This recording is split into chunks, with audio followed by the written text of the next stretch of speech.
Welcome back to the MMA Creators Podcast, episode number 99. Now, I see you're flexing that water bottle, and before you press record, I was about to compliment you on it.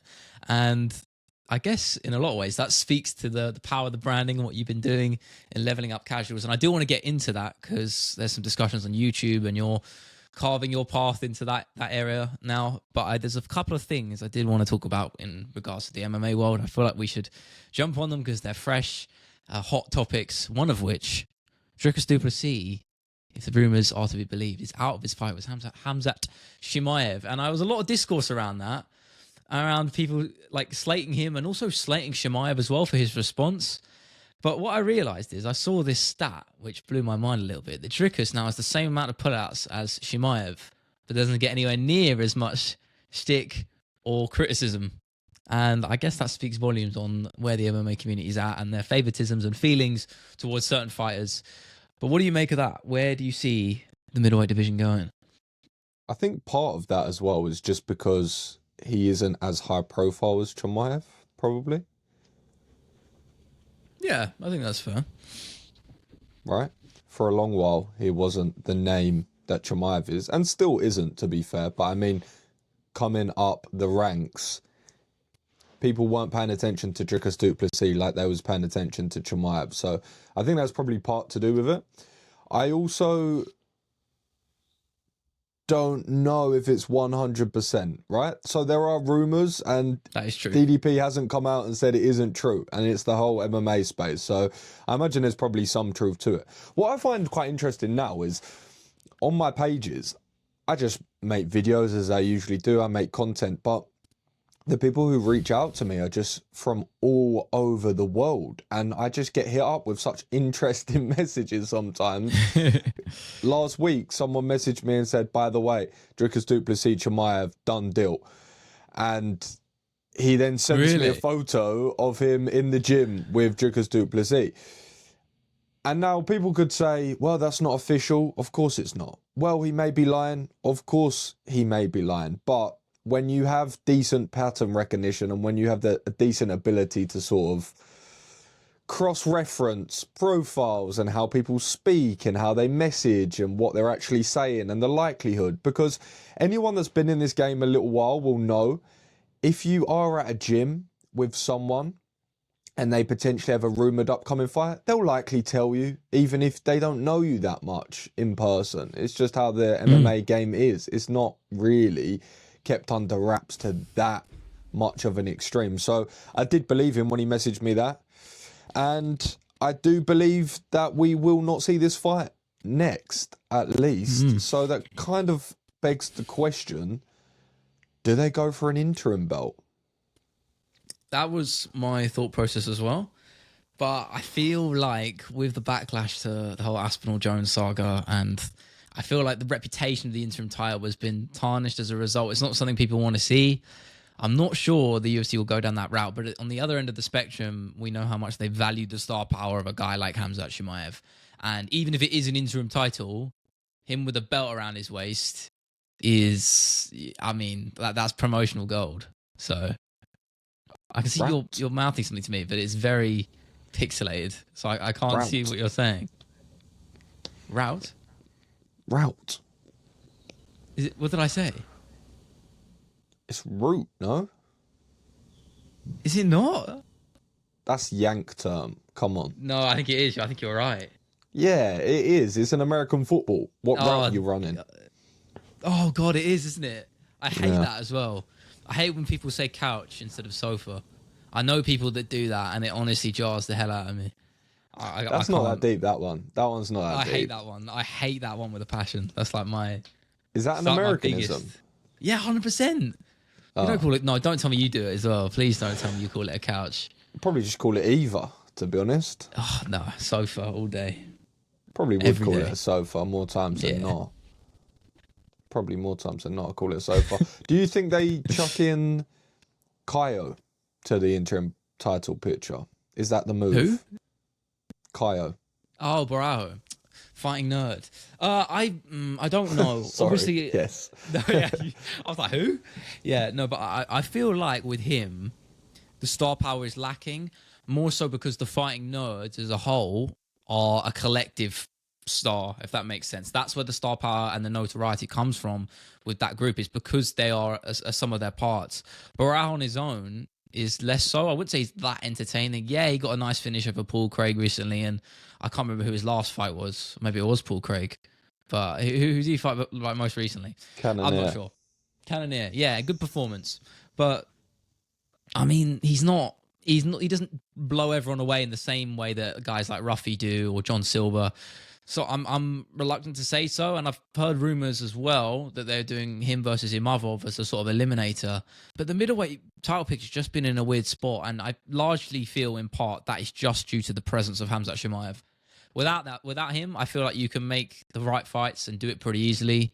But with Chimaev in the picture, you know, it matters on whether you go on principle or what's going to make a fun fight and who's going to watch. They're the two paths to take. That's what we've always said. And now with DDP seemingly out injured, if that is to be believed, I feel like the interim title is probably what they're going to do. Is it what I would do? Probably not. I think they'll probably wait. Let Barajo and Imavov fight, clear up that sort of, you know, confusion and doubt, and just sit out for a little while. It might not be the most exciting thing in the world, but wait for Dricus to recover, because him versus Khamzat Chimaev is a stylistically intriguing matchup. Anytime anyone faces Dricus, it's always going to be like that because of the way he fights. But when you have the notoriety, the star power, and the skill set of Khamzat Chimaev, I feel like it's a no-brainer to prioritize that matchup. You know, even if it means waiting a little bit longer, I feel like that's what the UFC should do. Will they? I'm not so sure. I'm way past looking at this as a sport. Way past looking at it as a sport. I kind of get into that as well. Full WWE mode at any given opportunity now. I can't lean into it any harder. And I think more fans should, to be perfectly honest, because guess what? That's the reality anyway. So if you don't feel like that, you're just going to be misaligned on your expectations, thinking that it's a sport and it should be ran as such. No, this is not a meritocracy. This is not a sport. This is not a league. This is the WWE. Someone commented on my video the other day. I can't remember what matchup I was talking about. I believe it was Islam and Tapuria. And I was just making a point of how I thought it was weird that we were getting so many complaints over a super fight. I just thought that was strange, right? I understand what people were getting at, but I still think it's weird that we have a potential super fight on the table and people are finding so many reasons to combat that. And then they said, this isn't the WWE. I replied, this quite literally is the WWE. Yeah, quite literally. Literally Under is the same the WWE. Yeah, it is the exact same company as the WWE. The only difference between WWE and UFC these days is one isn't scripted and one is slightly more physical. Slightly. Yeah. No, I think it's a real sort of tricky situation. I had this debate as well on my stream. I was exactly in your corner. And you know my general thoughts. I'm also normally in that other camp, right? I'm a person who prefers, generally speaking, earning your shot based off of principle and merit. Guys like Leon Edwards, you know, having to take the long route shouldn't have happened, but it did, right? Things like that, generally speaking. But there are rare exceptions to that rule, at least within my train of thought. Islam Makhachev versus Ilia Topuria is unequivocally one of them. There's a difference because, as you said, it's a super fight. Well, it's actually not, because Topuria is not a champ anymore, but you know, he is. Yeah. I mean, asterisks aside, right? The point stands. That is probably, outside of Aspinall Jones, not just the biggest fight monetarily you can make, but it's probably the highest skill level fight you can make as well. In the UFC right now, and in an age where we've had so many conversations about the UFC being in a decline, a lack of stars, a lack of real power individuals outside of a couple, namely those two are probably the biggest stars in the sport right now. Put them against each other and remind everyone of what the UFC is actually about in terms of putting the best against the best. I feel like that's what they always stood for back in the day. Whether, you know, you can talk about now based off of merit, and this guy's had this many fights in a row and this many wins, so he deserves the shot over this guy. But when it comes down to it and you're making the fights and those guys are sitting in the room matchmaking the divisions, these are the fights we want them to agree on at the end of the day. And I don't really see how anyone can disagree with that, at least in this example, when you've got the pound for pound number one against one of the sport's biggest stars and best knockout artists, pound for pound. Like, it's a no-brainer for me. I'm completely within your camp. I don't understand. Who wants him to fight Charles Oliveira? I mean, really? And I love Charles, but no one wants to see that over Islam Makhachev. No one. You're lying to yourself if you're saying that. It's just true. Gets on my nerves.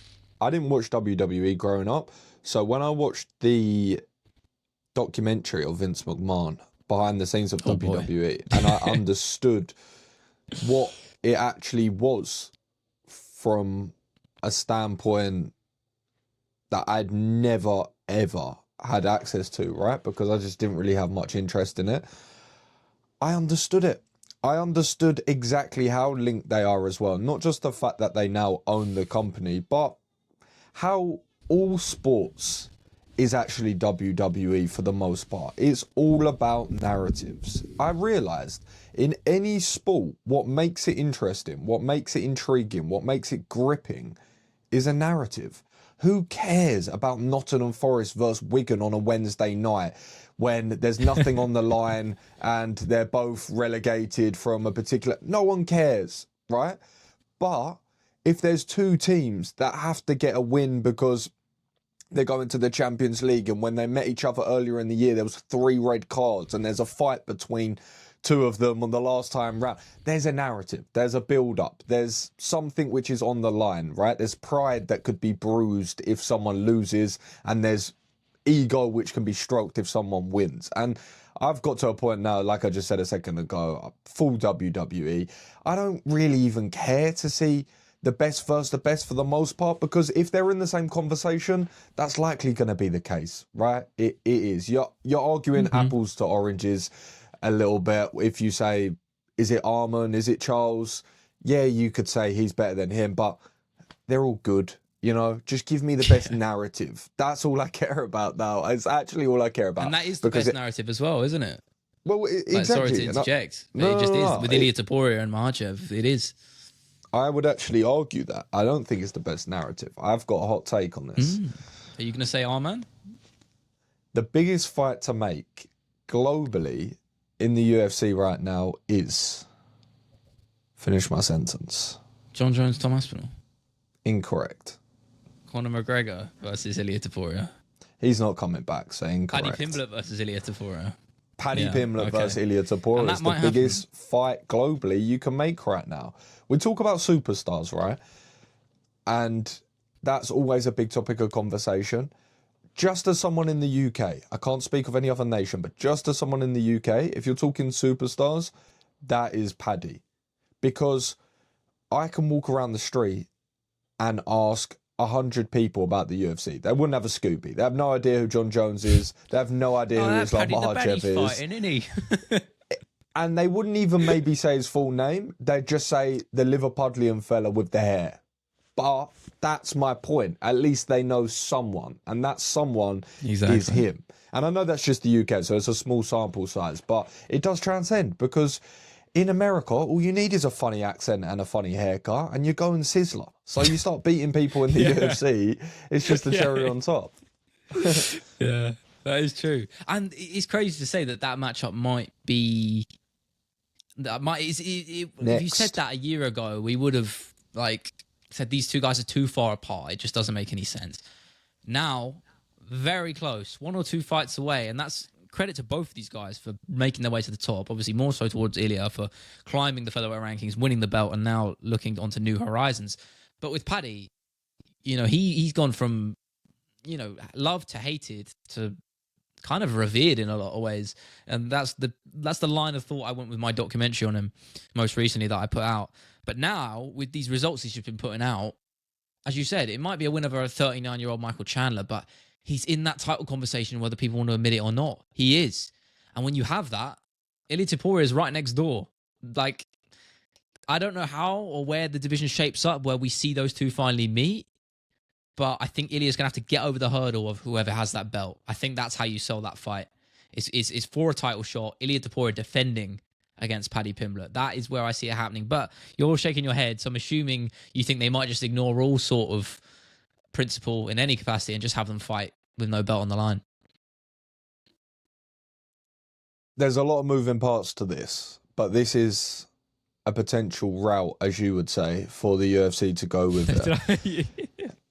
If, and it is a big if, Belal Muhammad beats Jack Della Maddalena, this all goes out the window. However, if Jack Della Maddalena beats Belal, Islam moves up, faces the 170-pound champion.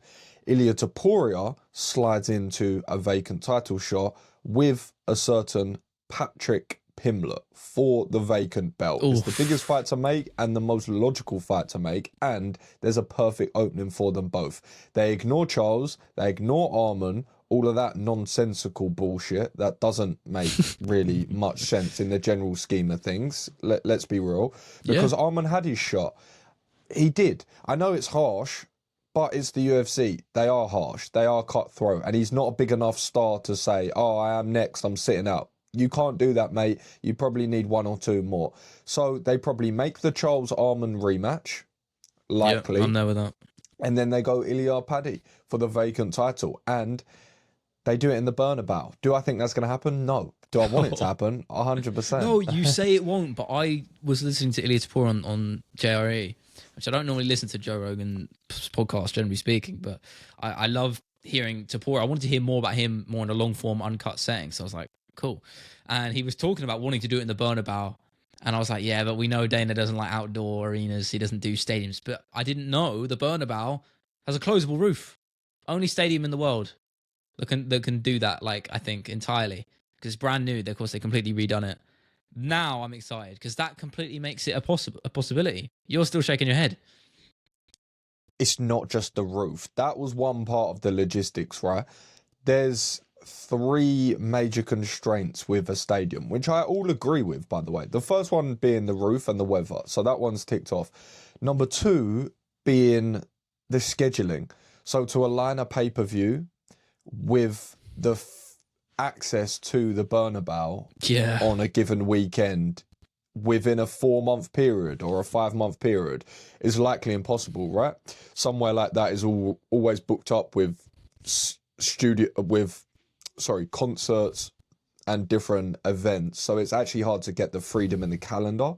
And then thirdly, which I actually think is one of Dana White's most major constraints, which I think is correct, the viewing experience is just massively diluted. If you think about going to the nosebleeds in an arena, if you do that in a stadium, it dilutes the experience even more, which I do agree with him with. That's but true. I do think there's times to just kind of forego that and say... I think that's one of them, though. Yeah, it'd be better to have the experience. If anything, I feel Anfield. like having the stadium as a...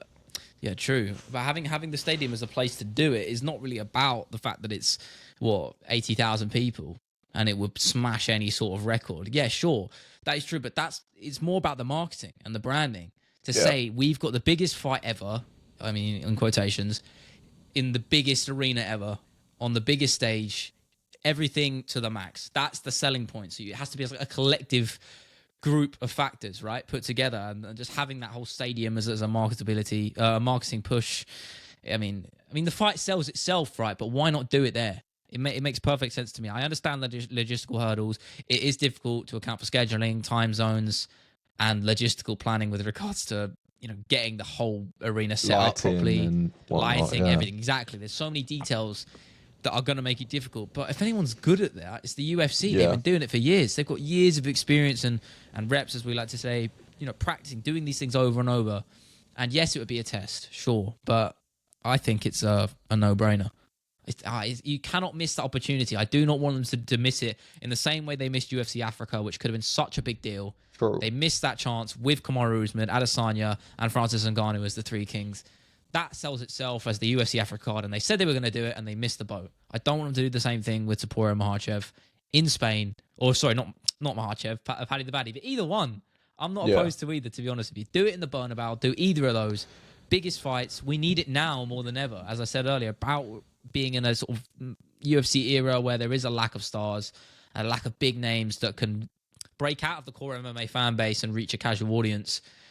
If you're going to try and do that, that's the way to do it, in my opinion. 100%. And there two things to that, because the first thing is, if it was Islam, if it were to be Islam, which I think is still just as exciting, really, not quite as big in regards to bigger fanfare. For us. Maybe, yeah. I agree. I understand. Maybe that's just because I'm British and I've followed the journey of Paddy. Globally, obviously, Islam, 10 million followers on Instagram. He is a superstar. There is no doubting that, right? Someone said to me, Islam's the champ. He's never going to let it be in Spain. And I was sitting there thinking, do you have any idea how this works? Do you think that they sit down and go, oh, so what would you like, Mr. Islam? No. If it aligns and they can sort of give them something they want and it makes sense for them, sure, they'll like to do that. But do you think that then wouldn't go to Spain because Islam's the champ and it doesn't favour him? No. Again, storylines, narratives. Someone said, oh, they'll go and do it in Russia. I was thinking, do you have any pulse on the political standpoint of that country right now? Absolutely not. No. And the last one I'll say as well is, someone also commented, people think Ilya's a lot bigger than he is. No. People don't quite understand what Real Madrid is. They don't get it, right? Americans, for the most part, don't really understand what that means. They don't understand the fact that that's the biggest, most famous team in football history. It's the most followed team in the world. It has 150 million followers. The most in American football has something like 6. Yeah, and I'm just crazy. making that comparison so you can understand the magnitude of Ilya Topuria going out at half-time and kicking the ball and then posting it to his Sergio main Ramos, feed. Mate.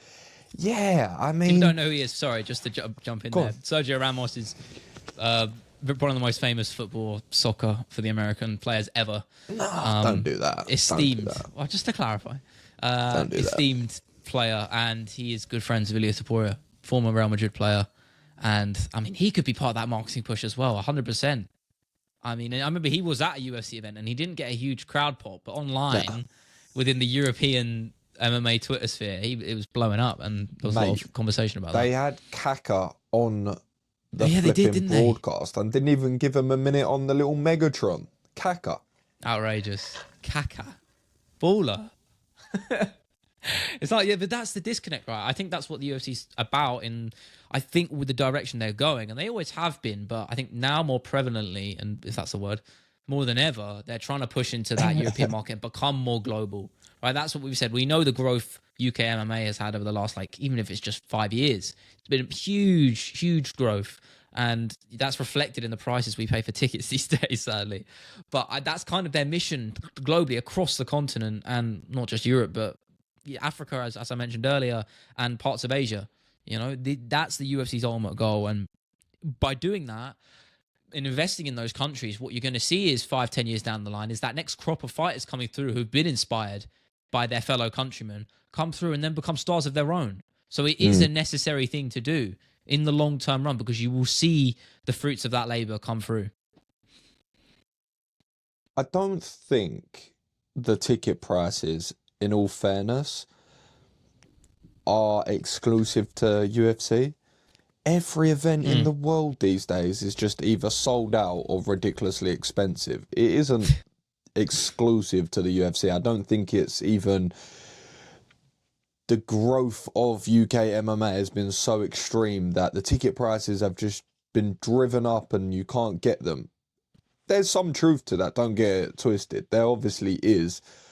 But any event, flipping Taylor Swift concert, you know, crazy prices. Well, to be fair, that's Taylor Swift. What does that mean? Taylor Swift's a bigger star than Ilya Topuria. I mean, True. She is everywhere. She's probably the most famous person on the planet, right? No. She's up. Oh, she's 100% up there. Is she? I don't really know. Oh, to be mate, honest. 100%. Is she? Yeah, it depends where you look at it, because I'd say, like, a guy like Speed, for example, you know, he's only, 19, 20 years old. He much more appeals to a younger generation. He's a guy that, if you're talking about pure on numbers, is probably outperforming everyone on the internet. He's probably the most recognized person on the internet. but at the same time, my parents would have no idea who he is. Yeah. But if you talk about Taylor Swift, they're gonna know who she is, right? And there's a couple of people in that same vein. So it depends what you kind of value more. And as we talk about this digital age and within content creation, there's so many different avenues of what you regard as success and fame. But I don't know. Leading on from that, I did want to get into some creator stuff, right? If we're talking about creators and metrics, someone who's been improving their metrics a lot is yourself. I was looking at your YouTube videos, and I know you've been talking about it too. Finally breaking some good ground on GBTV and long form videos. Talk me through it. I knew it was going to happen. It was just a waiting game and then putting more effort in. It's one of those things, YouTube. It's one of those things for every platform, to be perfectly honest, not just YouTube. But to have sustained success is obviously more so the case. You have to put more effort in. So I just started putting a bit more attention into it, putting a bit more time into it, putting a bit more reps, putting more output onto it. And then just being a little bit more careful with the packaging, being a little bit more intentional with how I filmed it, being a little bit more intentional with how I sort of edited videos. And then next thing I know, I got my GBTV video a couple of weeks ago hit 1,000 views in a couple of days or something, which for me, it's on 4,000 views. Super happy with. And then the next week I posted it. I got 1,000 views in a day, which for me on the GBTV episode, I was buzzing with. So I got 1,000 views in a day. Incredible. Yeah. 15-minute video. And then to get 4K on that, I was super happy with. And then I told you, I've been saying this for years, so it's not anything new. I just haven't stuck to doing it consistently, the talking head videos. I did one. I did one. I've done hundreds in the past on YouTube that haven't even amassed 100 views. So it's not as if these are my first reps, but I did one and it got 600 views after a week or so. And I thought, okay, that's good for me. I'll take 600. That I look at that as kind of 20K or something. So I saw that and I thought, right, okay, I'll do more of that. I'll lean into that sort of style of packaging a little bit better because I did run some thumbnail sort of tests on that. And then I did the next one with the Ilya Topuria one, and that one's on 2K, over 2K So much of a better thumbnail, by the way. I'm looking at it now. Yeah. Like, which one? You did that. What really happened at UFC 314, I'm not a big fan of the font. It's little details like that because it's pretty much the same format. It's a big yellow box with the word explained in the middle, bold, punchy, fits your branding. But the just little subtle things like the font change with the Topuria video sticks out way more, miles better. And the picture's just a lot more stimulating. It's just a not bold. A change? Is it the same? There's no way that's the same font. It's the same font. Oh, is it condensed maybe? Condensed version. It's just bold. Or maybe yeah, sure, fair enough. Yeah. I mean, it looks way better. Point is, little details like that can make or break a thumbnail. Like I did a lot of A/B testing. I've got like 3 thumbnails running on my current jury one. So there's a lot of depends how much you weigh video packaging and every little minute detail. Some people think it's the be all and end all. I'm not sure, no, to be honest. It completely isn't. You could have it's the same for anything, right? And I'm just going to give the extreme to be extreme. But you could have the worst thumbnail in the world. It could be pixelated on a webcam and you could barely distinguish what it is. If the video is the best video for that particular title in the world, it will perform well. I know that to be true because I've seen it on YouTube. I've seen people literally take screenshots off their webcam and the title is How to Become a Millionaire in 1 hour.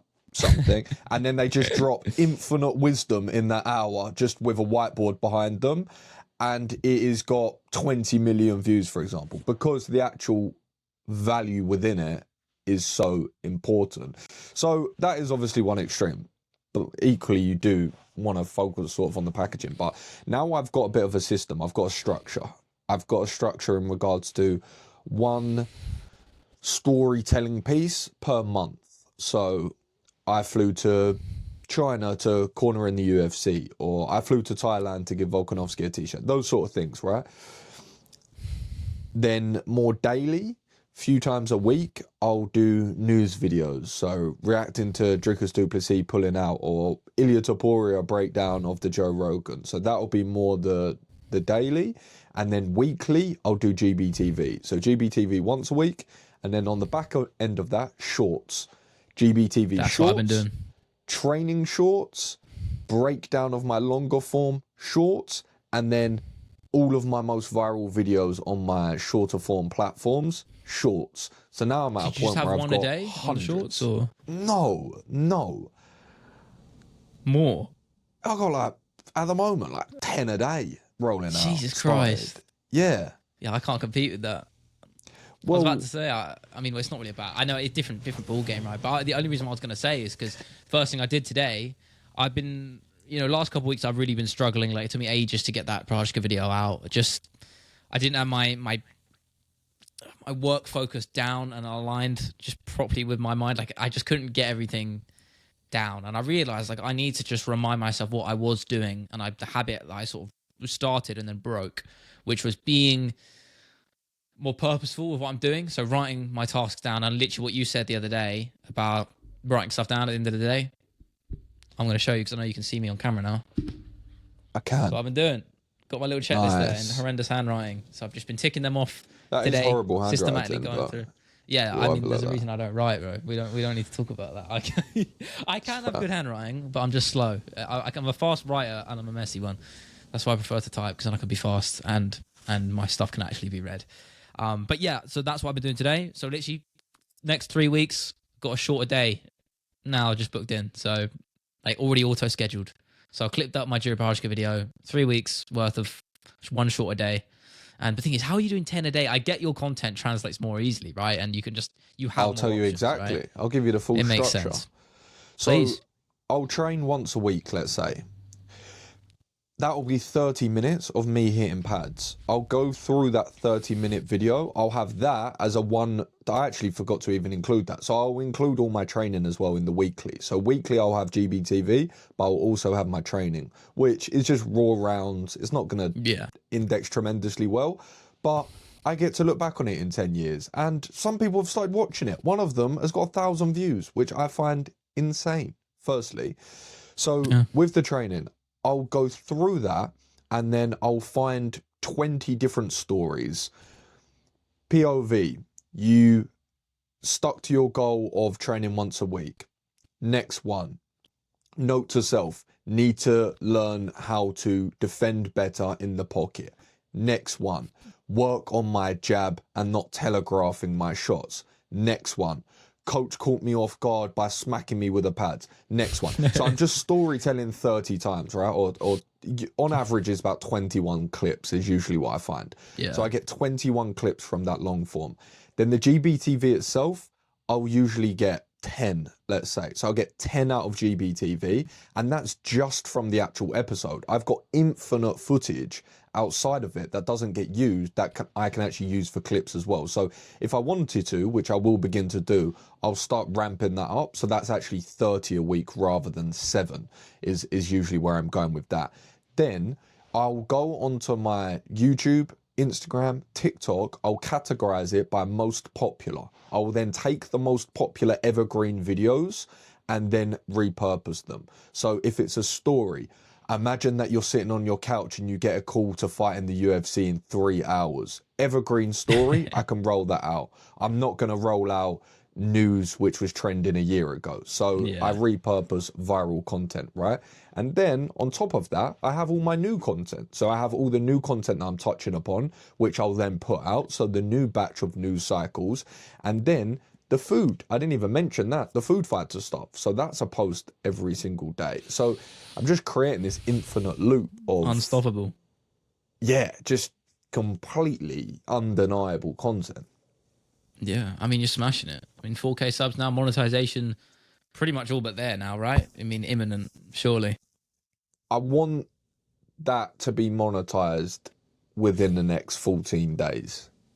I believe you can. I mean, with that output, I mean, it's inevitability. And it only really takes one. This is what I said to you yesterday. It can take all the other day. It takes, one viral short, one long form video to just give you that launch pad, all right? And then you can go. And what I'll say to that, actually, is probably a good point to sort of slow it down and actually mention this, is not that I'm just trying to put as much out as I possibly can without thought of, do people want to watch this? Or are people going to enjoy this? No, it is still in line with how can I optimize this for the platform. So before I've actually created these, I'm looking around at training shorts, at food shorts, at different breakdown shorts, and looking at what people are doing, and then looking at how I can edit with that in mind, and then optimizing my titles as well for the platform. It would be easy to go and just use the titles I've used on other platforms, but I've now upgraded my ChatGPT, and I have leveled up my usage on there. I've leveled up. I've been using it a lot more. Yeah, I got the upgraded plan and started paying 20 quid a month. Oh, mate, you have to do it. Really? What has improved for you, or one sort of thing you didn't have before? Just the limitations that it puts on the free platform. It just wildly opens up when you get the paid one. For example, on the free one, if you put one screenshot in of a photo, it maxes out and you can't use that again. But yes, for example, you could now go into the platform of ChatGPT, right? To give you an example which would align to what you do. Here is 4 screenshots of channels within my niche. These are their most popular videos. I'd like you to analyze their titles and break them down and give me 5 alternatives for a context of my video. And then I would like you... There you go, right? And you could just do it more seamless by putting in 4 screenshots, right? And I know the prompts. I know the game roughly. So you can then just do that seamlessly, right? But then now, oh my goodness, I've got to tell you this part, because it's actually this bit's crazy.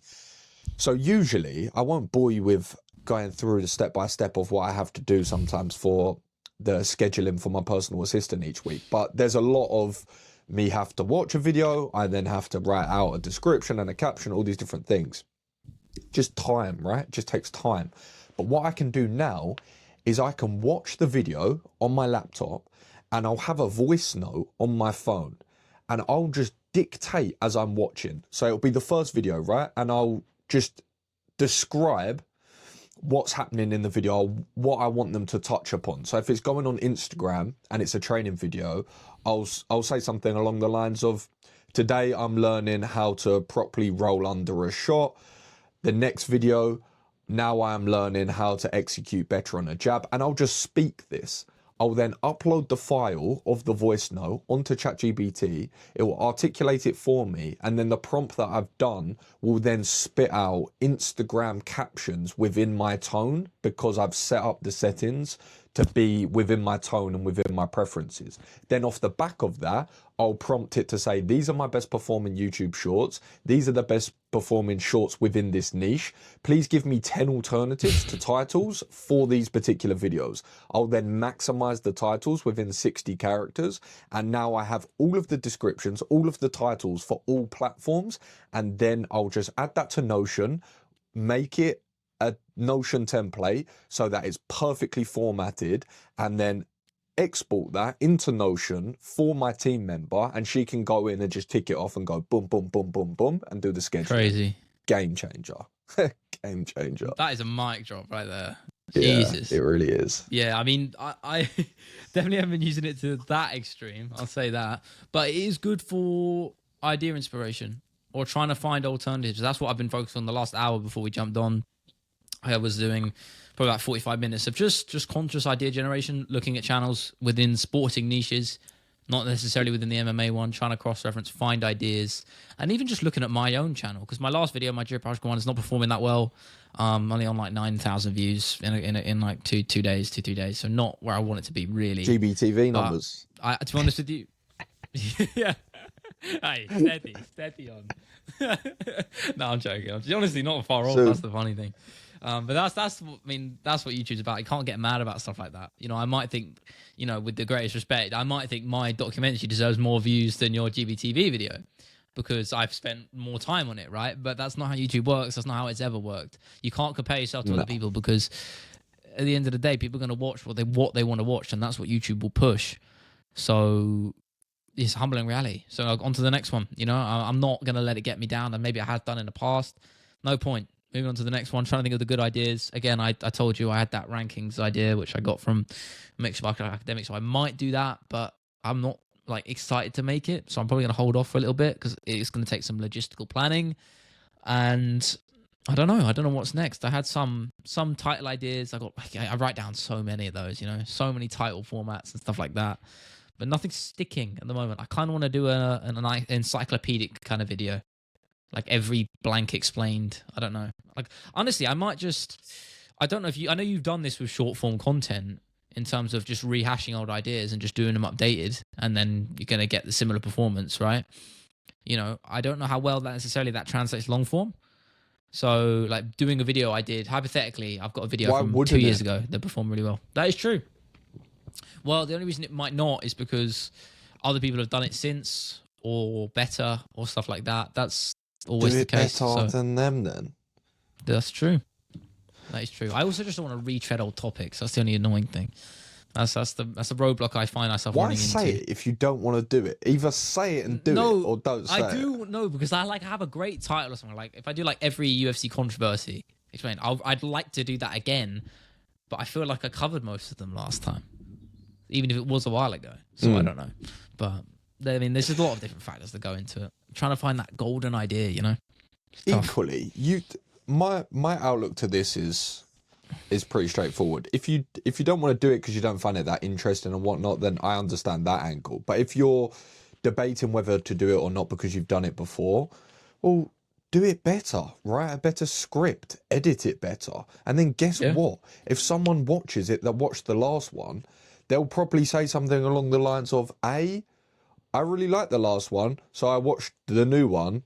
You've come a long way. It's a lot more improved. Or they'll say, you've posted a similar thing before. And you'll say, yes. I have. And that is it, right? And that is it. Or they just won't remember.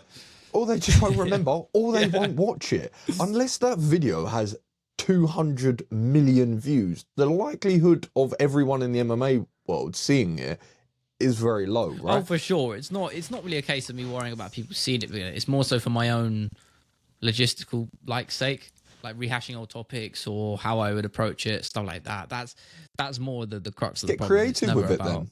Show it in a different way. Create different angles for your story.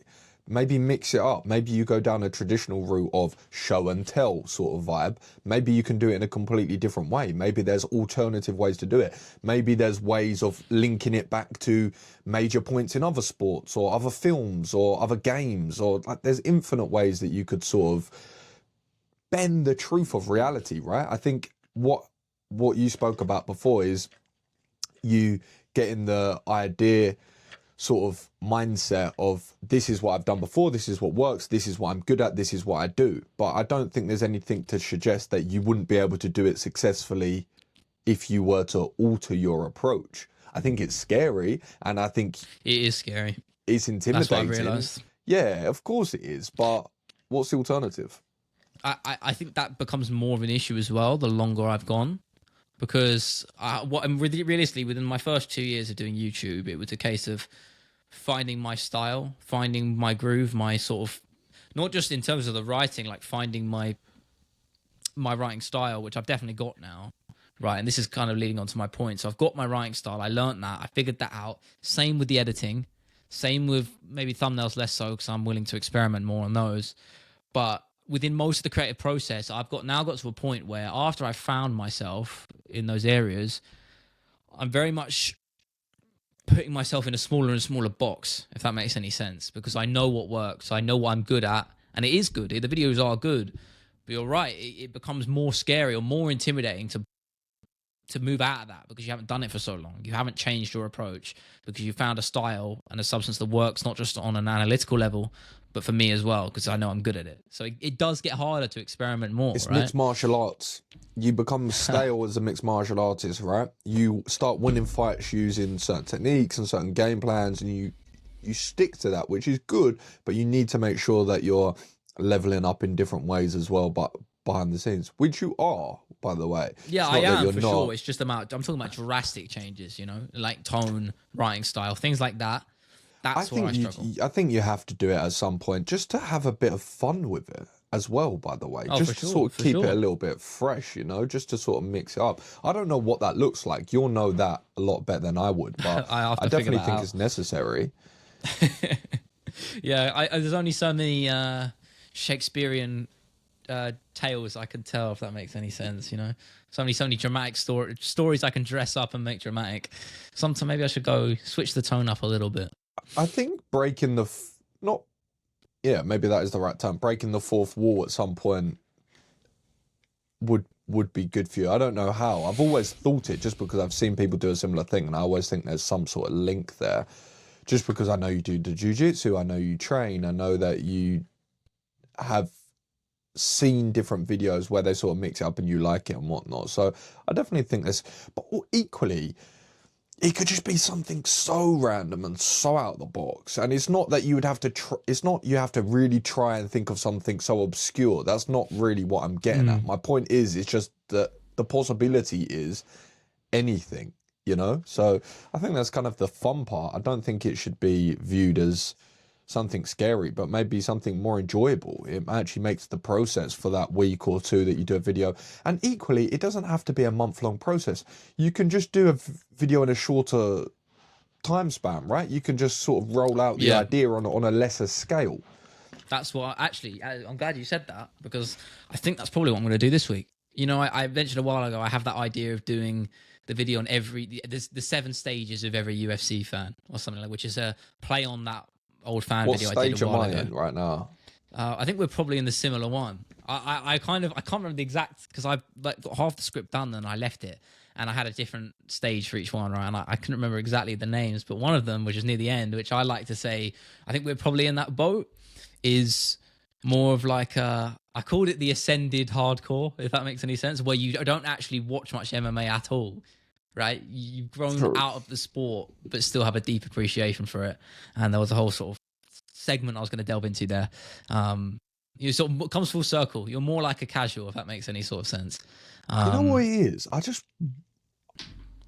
I sound like one of the athletes that don't watch it, but this is true. Just spend so much time around the sport. I go into the gym. Yeah, that's what I say. I go into the gym once a week, right? So I'll speak to the coaches, I'll watch the training, I'll watch sparring. I train myself once a week, so I'll be with the boys, I'll watch them train before myself and after. Then I'm watching my footage back to edit it. So I watch so much of it, right? Not always necessarily UFC, MMA, but just in regards to combat sports. Then the clips online, then I do breakdowns, then I talk about different things. So when it comes to the Saturday, I don't ever watch MMA fights outside of a Saturday of 11 p.m. Ever. I don't ever go on YouTube and watch a full fight. But a lot of people do, right? I don't do that. No, I'm the same. I don't watch any MMA content on YouTube. Maybe like the occasional one. And the only reason I do is if I'm researching stuff for my video. That's it. Like I watch a lot. I'll have to stomach and sit through Chael Sonnen waffling to say one thing of substance in 10 minutes. That is pain. But I have to do a lot of that, right? So I guess you can count that. But in the recreational side of things, yeah, I'm the same. I don't watch any the only people I do watch are people in the space who I genuinely admire from a creative side of things, because I think they're much better than what I do. And I look up to their work. So again, I guess that still falls into a work side of things. So it's not even recreational at that point. So yeah, I'm completely the same. I think we definitely fall into that. Smashing out flipping YouTube videos, mate. I just shifted my whole mindset, to be honest. I always knew the answer. 100%. I always knew this, and I always You'll overtake me, honestly. You probably will. Just with the output and everything you're doing, it's just like, mate, I'd flipping like to think so. Not you. Anyone. Everyone. Everyone. Not just you, not them, not input X name. No, just dominate within my own capacity, because my question is, who's going to do what I'm doing? No one. No one's going to do what I'm doing. They never have. No one's going to be able to go and referee toe wrestling and then put up their footage in UFC London and then put up their footage in the gym and then go and talk about the fights and then go.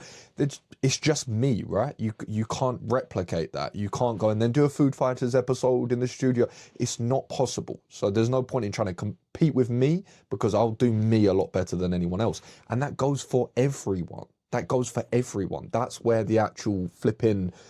the beauty of it is. That's why you should never feel feel jealous, or you should never look externally and yearn for what someone else has, because you just should look at your own path, your own journey, Yeah, and that's what I've realize, been right, trying to okay, do. let me do that as good as I flipping can, and no one's going to be able to compete with me on that. But they were just shifted. And listening to MMA Guru on podcasts, not his own content, but on podcasts, it just reinstated my thoughts a little bit more recently. And I thought, this is just time now for me to double down and create generational wealth on this platform. It's as simple as that. Like, double down and create generational wealth on YouTube, so that I can flick on this camera, I can talk to it, and I can make generational wealth. Simple as that. And as soon as I got validated with over 300 views, I thought, money. As soon as I got validated with 2,000 views, I thought, right, say no more. I'll do this every single day, pretty much. So now I'm just at a point where if there's a major topic of conversation, I'll open up the camera, I'll jump on YouTube, and I'll be first, and I'll be best for what I do, which is just flipping yap. You know, like, I'm not going to script it. Yeah, I'm not right. gonna That's what I said edit. about the Games Channel stuff as well. It might be a massively crowded niche, but if you can get to a point where you've got such a skill at talking to the camera and you can connect with an audience in a way that other people can't, you will separate yourself. You just will. And it's the same with, as I said, what you said. You have the experience, you have the reps, you have the skill set to talk in front of the camera. Or as you said, how long did you talk off the rip uncut? You told me the other day. I do all of them. But you did a length of time without stopping for just... I did the breakdown video the other day, which is probably the longest, most recent one that I've done on YouTube, which was, what, 35 minutes? 35 minutes off the rip, uncut. Yeah. Like, that's a skill. Most people can't do anything close to that. You know, as I said, on a stutter. smaller scale... same. On the smaller scale, I did the Games Channel YouTube video. I did, I did 10, 15 minutes just off the rip, uncut, no stopping. Probably for the first time, actually, because usually I'll cut maybe just once. I might have to reset if I lose my words or I lose my talking points or anything like that. But, you know, that's learning, right? And as I said, having that skill set and those little details in both the way you talk, but also presentation of the information. So as I said, you know, about the green screen panel, just little details which almost give a premium dressing to a video, which in every other facet is quite surface level. Do you know what I mean? It's not surface level, but in terms of time investment, right? You're not doing a lot. All you're doing is talking to a camera. So it's about making that the best as it can be. Yeah, exactly. Yeah, that's all I want to do. So that's definitely the path for you. I don't want hyper editing. I don't want to voice over something. I don't want to have to go out my way and do some really arduous task to create this video. No. I watched Chael Sonnen once when I first started this game, and I thought, if this fella can do that, and people will say, yeah, but he had this career. It's irrelevant. It's actually irrelevant. I can give you 100 people who had fantastic UFC careers that no one watches on YouTube talk about MMA. 100. It'll literally give you 100. He's just very skilled at doing that. And I watched him, I thought, if this fella can do this and people listen to him, there's no reason that I can't either. So that was 3-4 years ago.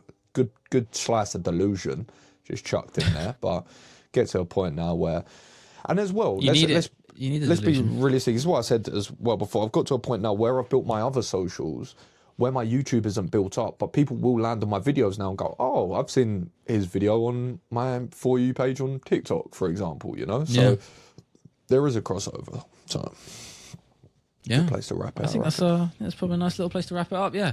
What an insightful conversation there. I'm excited. I'm excited for your YouTube journey, and I'm excited for mine as well, and where we go from here some goals in every facet. Come on. Some goals? Just a couple of short-term ones? I don't want to set goals. I don't want to set goals. I'm trying to not look too far ahead now. I don't like doing that. That's why I said short term. Like, tell me you're going to tick off your to-do list for the week then. Like, come on. For the week? Well, for today, I'll tell you what I got on for week or two, next couple of weeks, you know? Just for today. I've got 1 week of clips. Oh, actually, I did 3 weeks, so there you go. One up that already. That's podcast, great. Half of my script, edit the pod, bit of mindfulness stuff, record another Games Channel video because I need to get back on that. I only uploaded my one yesterday. First one in a month I'd done. I was slacking so much on that. Slack. So I need to just get back. Yeah, exactly. So I was like, right, back on the train. So we were going to record another one straight after this. And then, yeah, that's good for today. And then tomorrow, I'm just going to keep going. I'm going to start that edit, try and get a video done maybe for the week. Normally I spend longer, but I might do a little smaller one with this fan video I'm working on because it doesn't warrant a long-ass 25-minute video. And then roll from there. Yeah, I've got a new spark of life in me now. I was struggling. I can't lie. Last couple of weeks, just I had a nice sort of sobering. I know I said we were about to wrap it up. Just last thing I'll say, a bit of a sobering reminder. It was a nice thing to see. Actually, was I saw on Twitter the other day a thread from a creator who was smashing it in the scene. Can't remember what she did, but she had a thread about her general thoughts on common misconceptions about being a content creator. And then one of the points she said in the thread was, it's okay to think about quitting. It's perfectly normal. Everyone does it. And I know maybe you might not agree with that, but you're shaking your head. But for me, it's not a case of like I actually was going to quit, but it's like felt so demotivated. You wake up one day and just say, I'm just so tired of it. I'm so tired of failing in a lot of ways or just not doing good enough.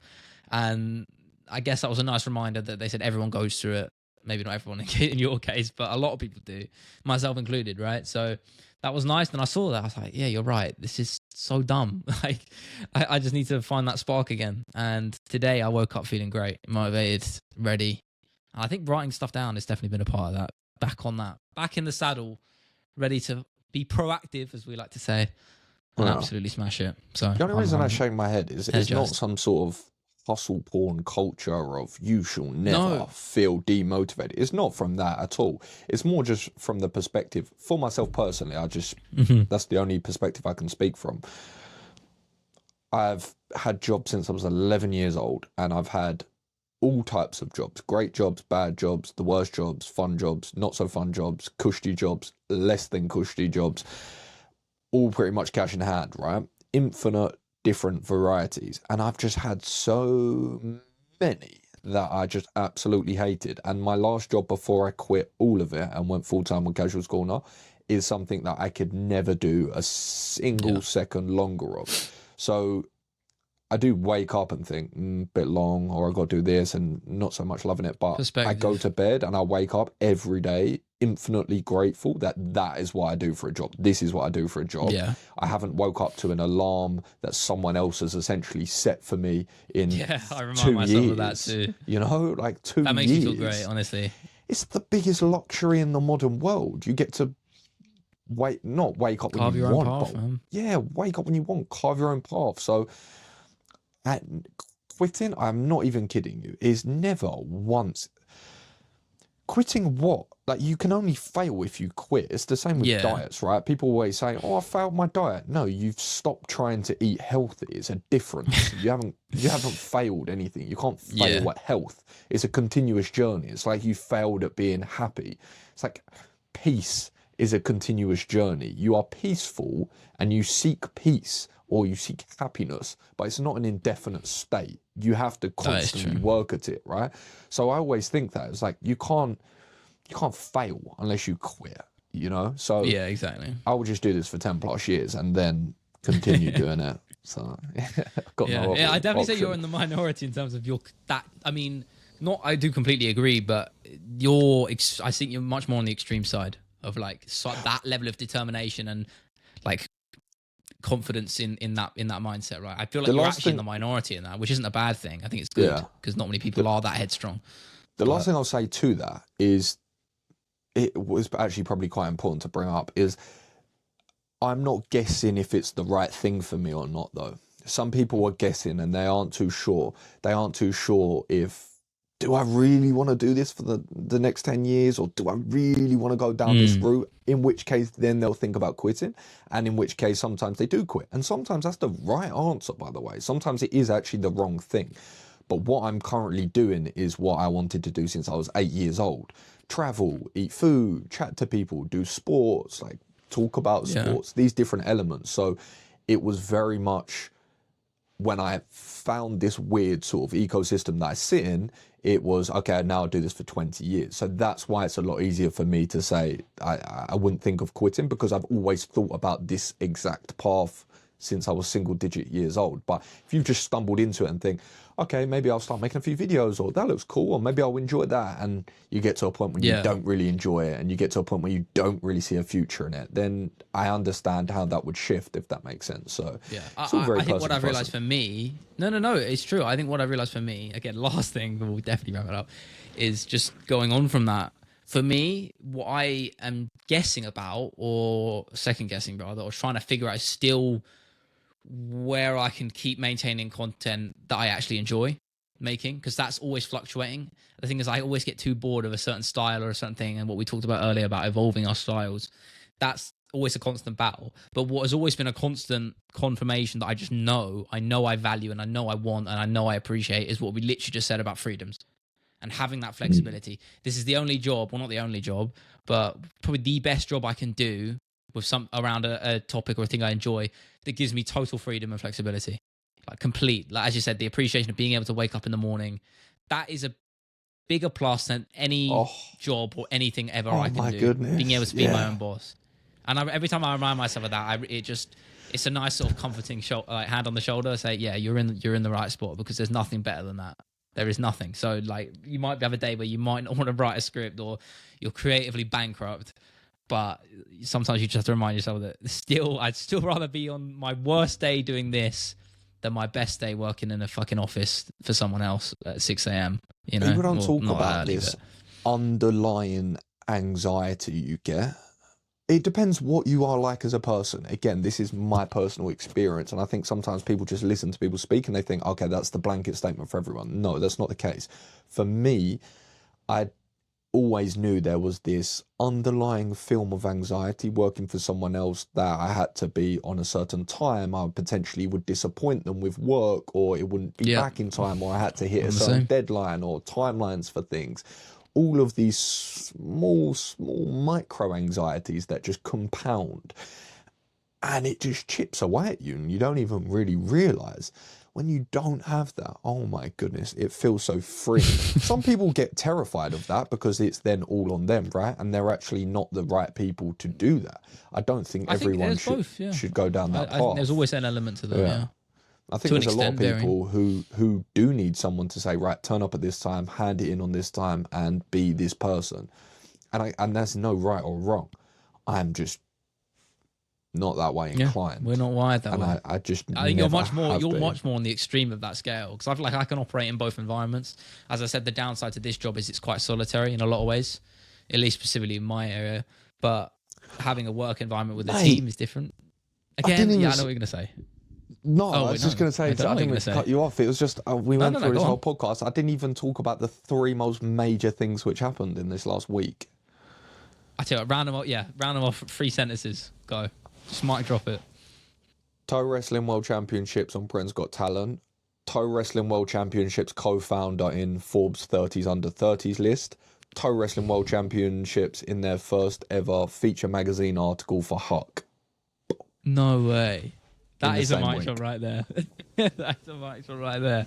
This has been the MMA Creators Podcast, episode number 99. And we will see you Gal Sip Gal. next week, next Sunday, next Monday. One of the two.